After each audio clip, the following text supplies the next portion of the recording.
আজকে হইতেছে দিদিদের সাথে কাটানোর দ্বিতীয় দিন। আর আমি কিন্তু প্রথম দিনই এই দইটা বানাই নিয়ে গেছিলাম, কিন্তু প্রথম দিন এত রাত পর্যন্ত এত গল্প করছি আর তেমন খাওয়া দাওয়া হয় নাই। আর আমি ছিলাম একাদশী, যার কারণে দইটা আমরা পরের দিন সকালবেলা খাইছি।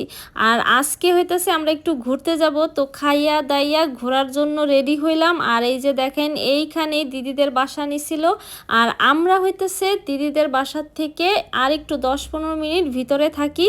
তো এই জায়গাটা না একটু মানে বেশি গ্রাম সাইড, এইখানে বেশিরভাগই হইতেছে ক্ষেত আছে আর হচ্ছে জঙ্গল টঙ্গলে ভর্তি, কিন্তু অনেক বেশি নিরিবিলি ছিল। অবশ্য জাপান মানেই হইতেছে নিরিবিলি।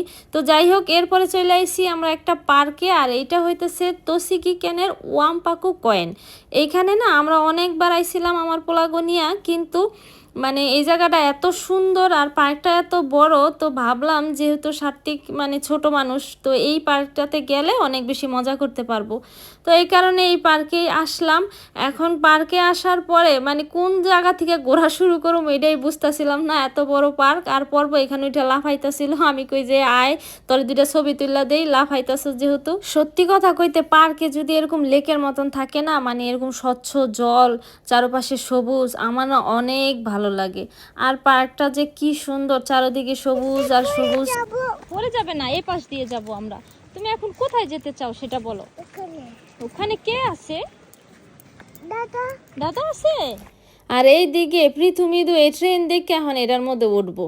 পরে আর কি করার, হ্যাগো যেহেতু নিয়ে আইসি হ্যাগো কথা মতোই তো চলতে হইব। তারপরে আর কি, হ্যাগো দুজনের উড়াইলাম, এখন উড়াইয়া পড়ছি আরেক বিপদে।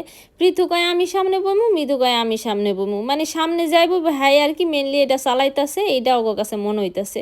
পরে আর কি করার, পরের বার আবার মৃদুরের সামনে দিছি, পৃথুরের হইতাছে পিছনে দিছি। তখন আবার সাত্বিক এখানে আসিল না, সাত্বিক আবার অন্য জায়গায় আসিল।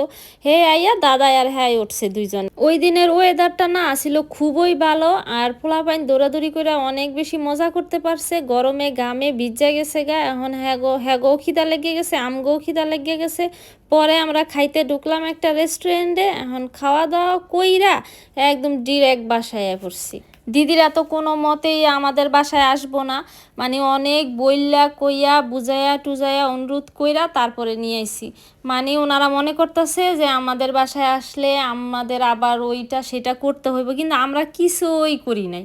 ঠিক আছে, তো সেই মানে আমাদের বাসায় আসার আগের থেকে বলতেছি যে আমাদের বাসায় আসতে হবে না, তারা হইতেছে ওই আলাদা বাড়ি ভাড়া নিবে, সেখানে থাকবে। যাই হোক, ওইখানে ছিল।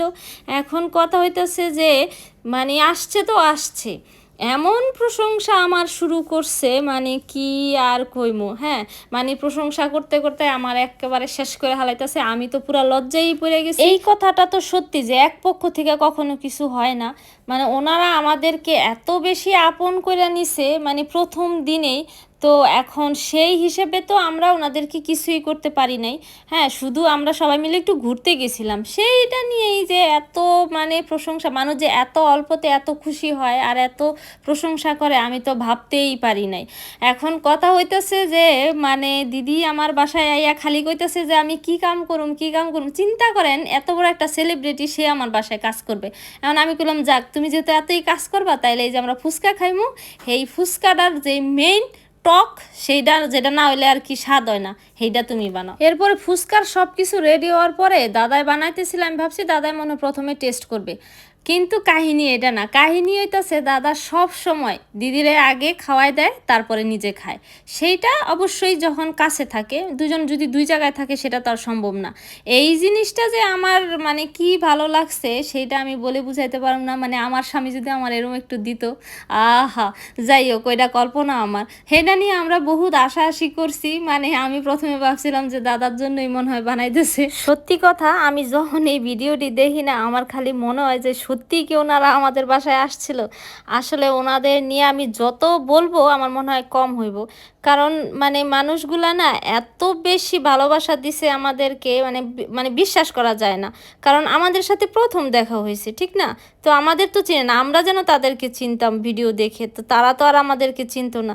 তো সেই হিসাবে মানে মানুষরা যে এত বেশি আপন করে নিতে পারে যা বলার মতো না। আর এইদিকে আমার গোল্লাটার মানে হাই কপাল দেখার যে কত ইচ্ছা, দাদা এত চেষ্টা করাইতেছে যে কত কিছু দিয়া চেষ্টা করাইতেছে যে হাই কপাল তাও একটু যাতে বলে, কিন্তু কিসের কি মানে সে বলবে না তো বলবেই না। যাই হোক আমার মনটা খারাপ হয়ে গেছে। আর এইদিকে সাত্বিক আমার এক কইতেছে, মাসিমণি তুমি কি এই নাচটা পারো? আমি তো দেখা পুরাই অবাক। আমি কই না, আমি তো এই নাচ জীবনে পারব না, তুমি আমার আরেকবার দেখাও। আমি পারলেও পারতে পারি, মানে পারবো না আমার সন্দেহ আছে, কিন্তু তুমি আমার আরেকবার দেখাও। সে পিস্তল মুস্তল রাইখা মাসিমণির যেভাবেই হোক এই নাচ শিখাইতেই হইব। সে দ্রুম দারুম নাচা শুরু করে দিল। এখন কথা হইলো তারে দেখে কি মনে হইতাছে সেও কিন্তু বড় হইয়া আমার মতো অনেক সুন্দর নাচতে পারবে, এটাই আমি বুঝতেছি। আর ওইদিকে দাদা তো পৃথু মিদুরে কতবার রিকোয়েস্ট করতেছে যে তোমরা একটু নাচো, তোমরা একটু নাচো, কিন্তু তাদের কোনোভাবেই রাজি করানো যাইতেছিল না। অবশেষে তাদের রাজি করানো গেছে, তারা এখন জাঙ্কেন করবে যে কে হইতাছে প্রথমে নাচবে। মানে এই চিন্তাটা করেন, তারা হইতাছে মানে এতই লাজুক, অবশ্য তারা একটু লাজুক, মানে সব সময় আর কি ওইভাবে পারে না। তো এখন প্রীতু হইতাছে উইন হয়েছে, এখন তো সে বলতেছে আমার আগে নাচতে হইব, তার মন খারাপ হয়ে গেছে। সে খুবই অনীহা নিয়ে আস্তে আস্তে সে নামতাছে, তার নাচতে হইব। কিন্তু কি মনে হইতেছে সে কিন্তু আদৌ নাচে নাই, সে ওই ওরকম বইয়েই আসিল। যাই হোক, আরও অনেক ভিডিও আছে সামনে। এটা তো দ্বিতীয় দিন, তৃতীয় দিনের ভিডিওর অপেক্ষায় থাকেন। তো আরও অনেক কিছু দেখানোর বাকি আছে। আজকের মতো এই পর্যন্তই, বাই বাই, টাটা।